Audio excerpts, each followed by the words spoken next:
In our use of the offshore team, what we've been able to do is get a consistent performance out of them. Leveraging a team like yours, Sunny, try it. You don't have a lot to lose, but you have a ton to gain. Every conversation starts with this, Luca. Funny, I gave our CEO that hat. Welcome to this special episode of Sunny Silver Linings.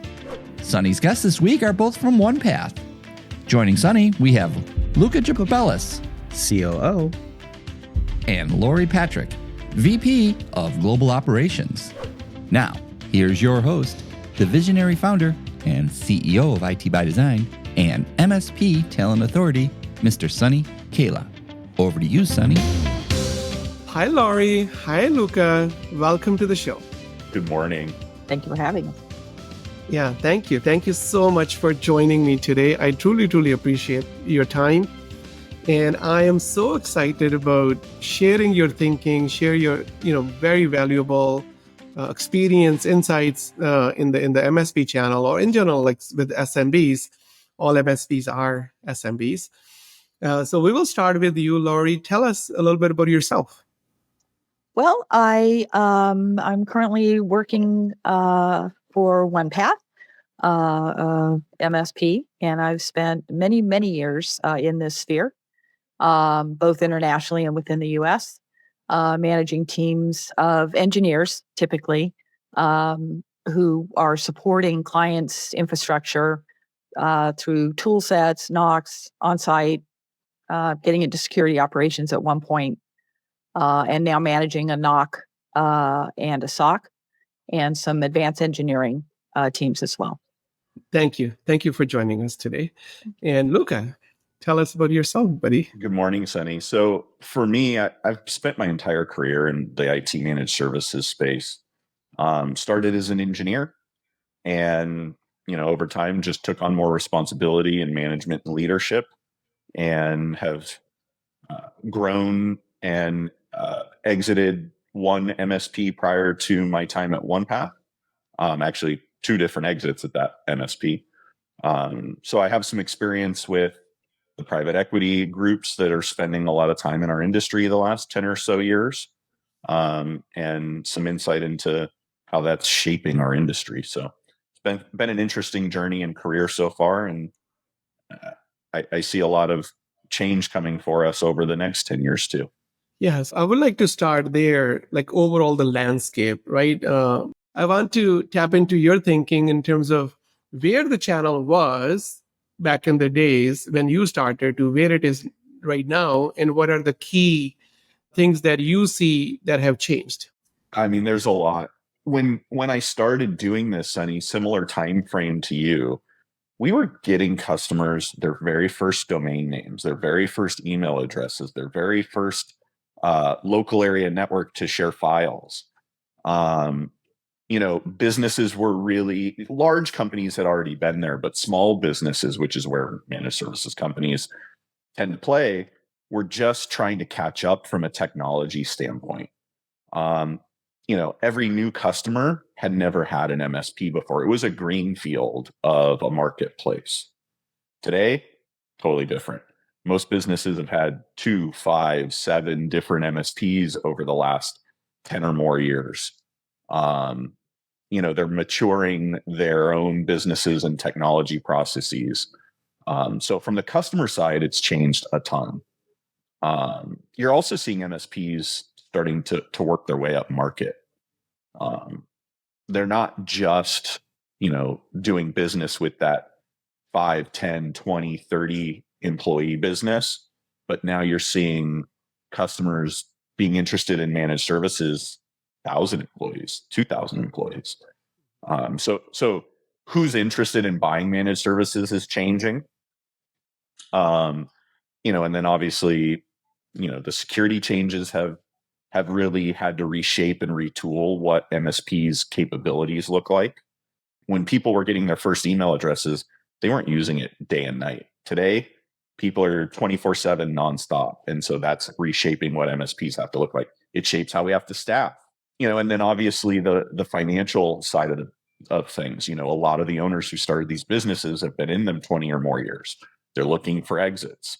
We've seen a big influx in the last 10 years of the private equity community coming in and consolidating managed services companies for good and bad, comes out of that. So there's been a lot of change, and I think we're just kind of in the middle of that bell curve, to be honest with you. Yeah, the operational maturity of the business, the MSP, and the customer, that has changed. A lot. And a lot of the ICP, the ideal customer profile, changed. And people are a lot more aware about their numbers.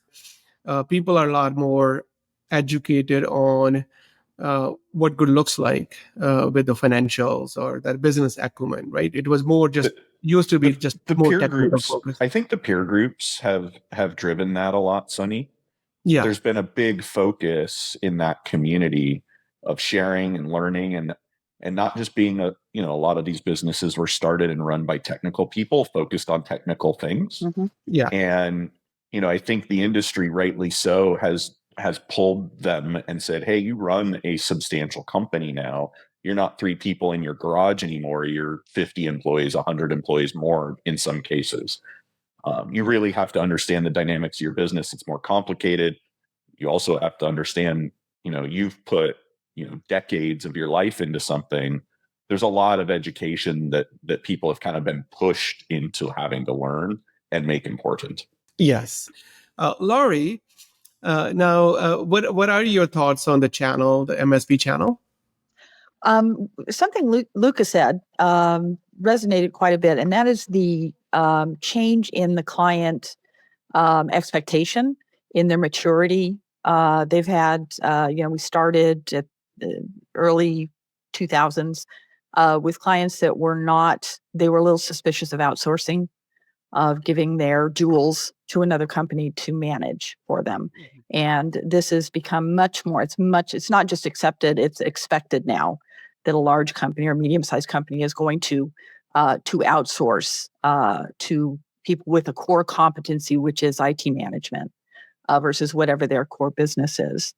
And as we're moving into more of a financial view of things and not purely technical, we're helping our clients as well. All of the MSPs that are out there doing it every day are moving it closer into the client's business as well, and supporting their business and not just their infrastructure, right? So that they are able to exit when they decide the time is right, or to merge or take other financial acts. Yeah. No, the point that you made about there are a lot more businesses where the overall acceptance, it's offshore. But do you see, like, just because it's not now 10 people companies to 20 people, it's a little bit bigger companies, they have already probably experienced this in the past. Do you think that has anything to do with people or businesses embracing MSPs with offshore capability?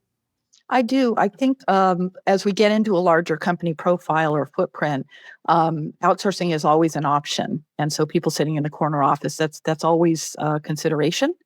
And so, like I said, it's an accepted and even expected practice.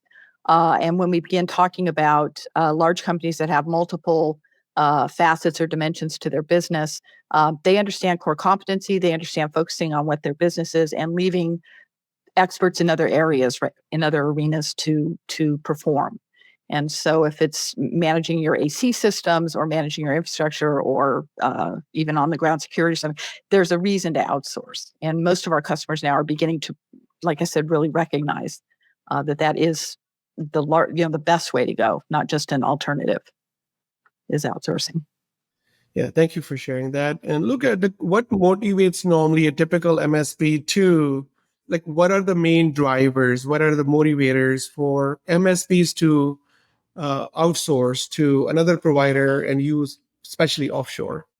There's a couple of things that go on here. I think a lot of times people are talking about using offshore from a cost perspective. And I do think there's some savings there. But for me, I think the even bigger, more important thing is thinking about this in and thinking about your overall talent in your organization. We've become 24/7 shops in so many ways. And traditionally, the way MSPs have done this is taking their day shift, leveraging people in other time zones in other parts of the world that is their day shift to support customers who are, in off hours, allows the folks overseas to have a good quality of life. It allows our people here, locally in the US to have a better quality of life.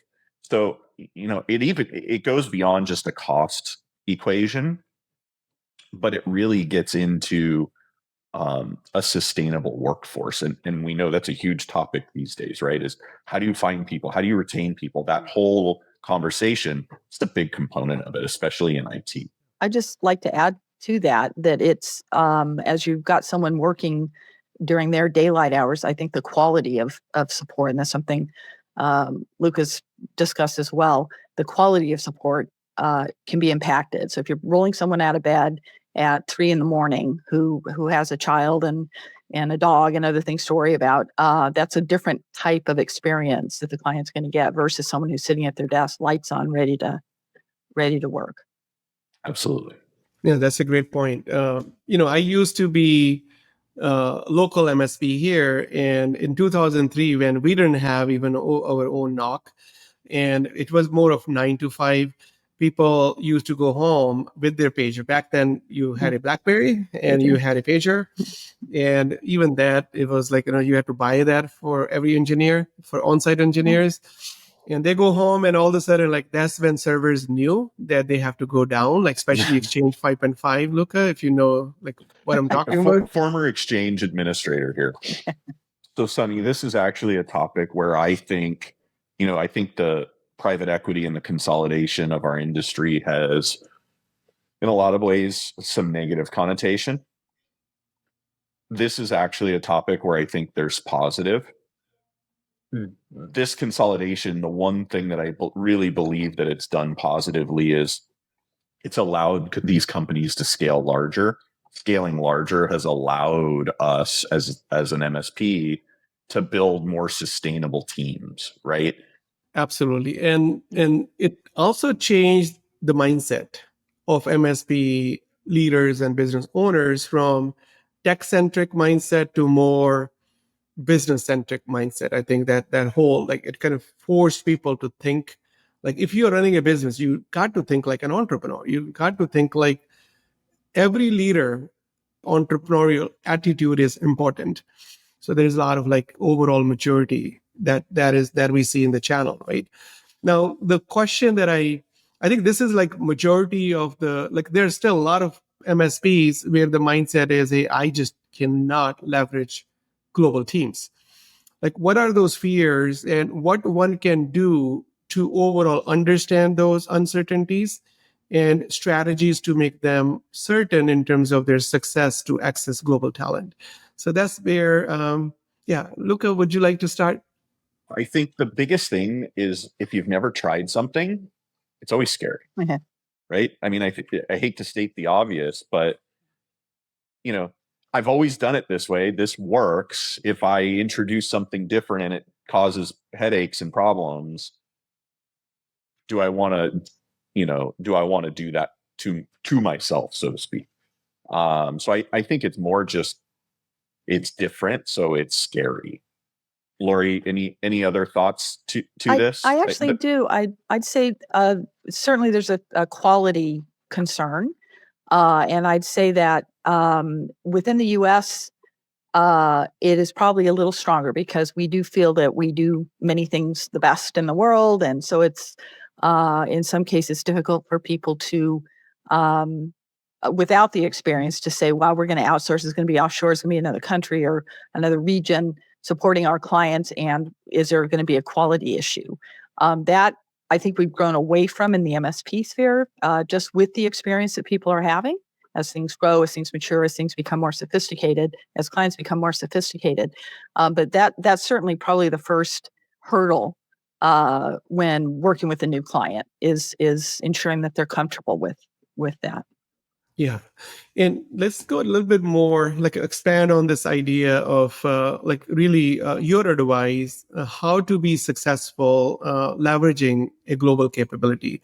So I want to talk about what are the success strategies? What are the attributes of MSPs where they have had success? Yeah, I'm gonna start on this one, Sunny. So I think the biggest issue that someone actually might have is depends on, and I think this is less about where and what country and what part of the world someone's in. If I think about a business that isn't very doesn't have well-defined roles and job functionality and how to get someone new on the team to function in that role. Um, if your main way of doing that is saying, okay, pull up your chair next to me and watch me work, you're going to really struggle to onboard anyone that isn't physically next to you. I don't care if they're in the next, town over or the next country over. So being mature in the way that you bring people on, that you have some thought through plan, that this is your duties, this is what you're going to do, here's how you log in, this is what, some formal way of defining the scope, let's call it that. I think if you can do that with someone, not physically sitting next to you, getting the team on anywhere is going to be a lot easier. So I think that's probably the biggest thing, is you're probably hearing the fear of, I don't want to do this, from someone whose approach is pull up your chair. Yeah, that's awesome. Thank you for sharing that. Luca, well, how about you, Laurie? What are the top success strategies one can use to be successful in terms of leveraging global talent? So strong process. So if you've got a very clear understanding of who's doing what, how, when, what the expected outcome is, that does help understand, number one, when things are working, process is working, and when there ever is any issue, and there always is, the first thing you should do is look at the process and see where in the process was someone allowed to go wrong, or was this allowed to not happen? And that also allows teams in different areas or different time zones to be appearing the same. They're doing the same thing the same way, regardless of where the action's taking place. Yeah, no, thank you. And so now let's talk about overall the outcomes. So when someone is using a global capability, I want to talk about number one driver normally is cost, especially nowadays in the MSP channel. And I think I have a cap here. Every conversation starts with this, Luca. If you Funny, see, I gave our CEO that hat. That is so true. So what are in terms of cost savings, just kind of an idea, what percentage can be saved by having a position offshore?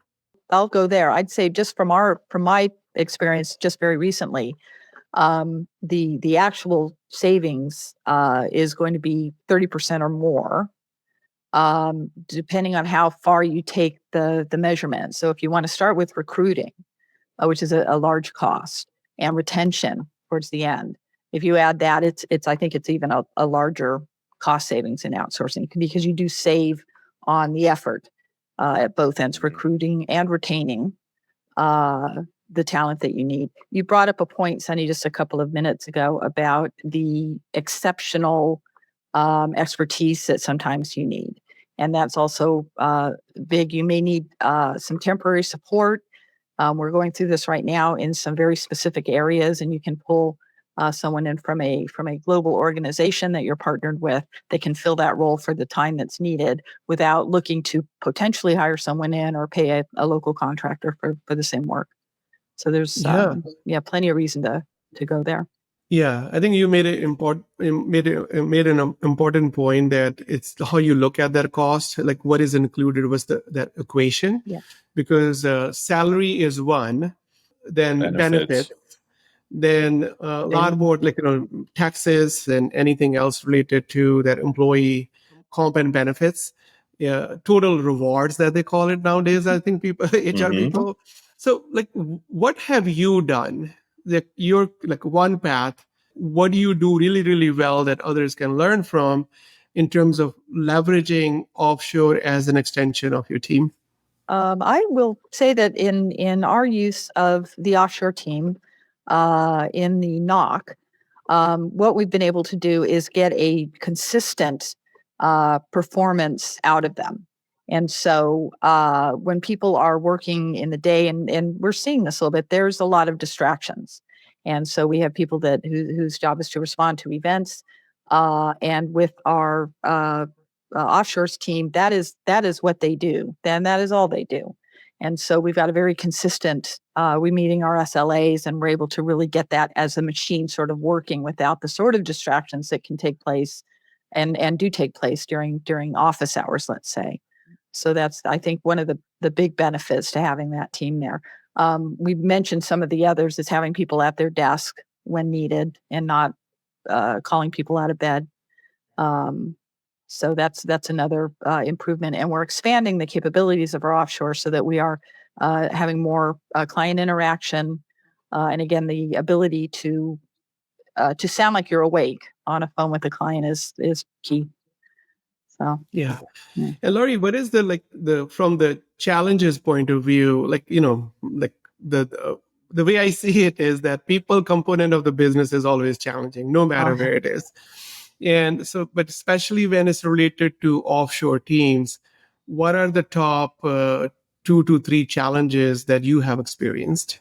We need to make sure that our communication, we've got regular meetings with our team, with IT by Design, and having those communications documented and ensuring that those are being shared with the rest of the team, because it's a little bit out of sight, out of mind sometimes. So that I'd say might be one of the main things that we concern ourselves with. Making sure that information is getting out to our offshore team and into all of the frontline operators, and understanding from our team how and when to escalate issues, because they fall into the same issues that we all do. There's a time to pick up the phone and call the boss because something doesn't feel right, or maybe a client's unhappy, and we're working with them to ensure that there's no fear or concern about, in fact, waking someone up because there is an issue. So maybe those are the 2 current topics. Thank you for sharing that. Luca, what comes to your mind in terms of top challenges? I think, part of it is the shifts and the different teams not working together as much by the nature of the hours they work and building relationships, right?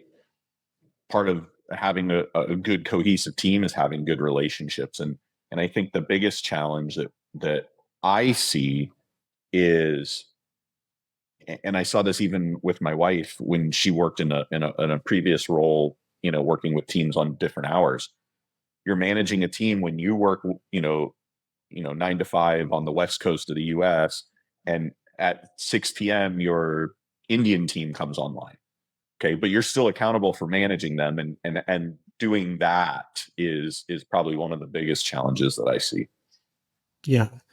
And I want to talk a little bit about culture, right? So the culture is always different, based on different countries. Now we are in 2 countries, India and Philippines. Yep. And I am always very curious to learn new cultures. I travel a lot. And Philippines, we are from last 3-4 years, and I have learned so much about Philippines culture as well. And I think that's this is one thing that makes a leader successful, when you have teams from different cultures, different countries, like really knowing what makes people tick. There are some universal rules, and there are some very culture specific kind of flavors as well. Philippines team, it's really, really hard for them to say no. Like the hospitality comes so natural to them. It's like they want to please everyone that they talk to. Service is kind of really default for them. And yeah, so what comes to your mind for people? Like, what can we learn from your culture learning when you're working with remote teams? What culture you have had experience with, and what have you learned? So 1Path has experienced some version of this culture. I don't know, scuffle. We've got a West Coast division and a Southeast Division and Northeast Division, and particularly the Northeast Division and the Southeast Division have very different approaches to communication. And we've had to remind ourselves that when someone from the Northeast, for example, says no and hangs up, that's nothing more than just them being efficient in their mind. And it is not meant to, to trouble people. In the South, they will spend a little more time explaining why no. So it's probably everywhere. I would say that, and it may be a feature of training, but certainly our experience with our offshores team, I don't think that's come into play as far as not being able to successfully push back. And we actually have some guidelines. It's actually called How to Say No. There's a little bullets that we're providing that says this is how you decline something. And often the response is not necessarily no, but it is yes. And can we do it this way? Or is there another way to approach that? So, yeah, no, I appreciate you sharing that. And is a very powerful word. Yeah. This and Yes, you can add we that can do it this way. the next line. Yeah.